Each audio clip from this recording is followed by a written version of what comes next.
हाच खरा कळीचा मुद्दा आहे आणि निकाल लागल्यापासून महाराष्ट्रातला प्रत्येक जाणकार हाच प्रश्न विचारतो।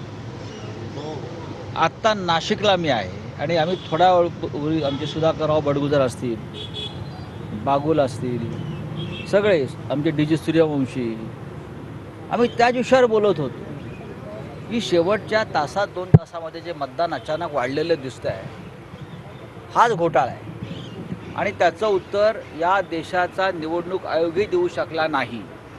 आम्ही सगळे निवडणूक आयोगाकडे वारंवार गेलो। निवडणूक आयोग एकच म्हणतो ऐसा हो सकता है।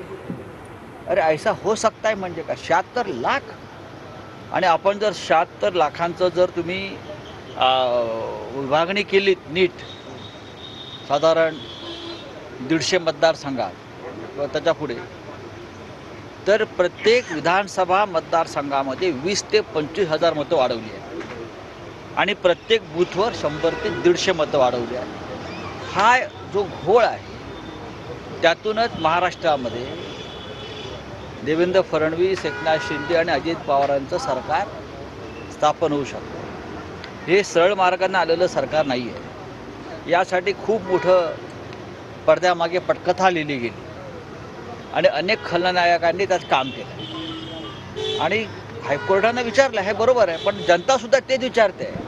अजूनही आता मला आमचे लोक सांगत होते नाशिकमध्ये जे जिंकले या भागात त्यांनी अजून आपली विजय मिरवणूक काढलेली नाही आहे।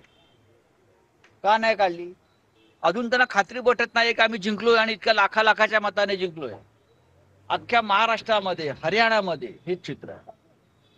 प्रश्न बरोबर आहे, हायकोर्टाला प्रश्न विचारलाय, पण त्या प्रश्नाच्या टोकापर्यंत त्यांनी गेले तरच या देशातल्या लोकशाहीला एक भक्कम आधार मिळेल। आपण ईव्हीएमच्या संदर्भात सातत्याने जे आरोप करत होता त्यांना कुठेतरी एक कायदेशीर अधिष्ठान यामुळे आता मिळालं। कायदेशीर अधिष्ठान प्राप्त झालं तर या देशातील जनतेचा न्याय व्यवस्थेवरचा विश्वास जो घसरत चाललेला आहे तो पुन्हा एकदा विश्वास मजबूत होईल।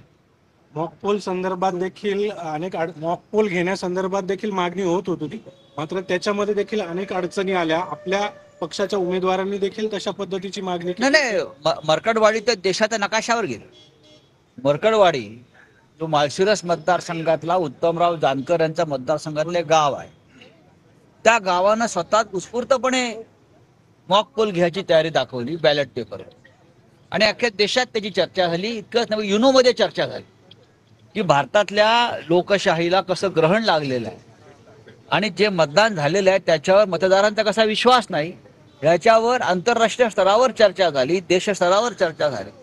पण निवडणूक आयोगानं मरकटवाडीच्या लोकांना मॉकपोल करू दिलं नाही। 144 कलम लावलं, ते घाबरले, कारण हीच मग लागण अख्ख्या देशात आणि अख्ख्या राज्यात लागेल अशी त्यांना भीती वाटली आणि यांचं बिंग फुटेल हे त्यांना लक्षात आलं।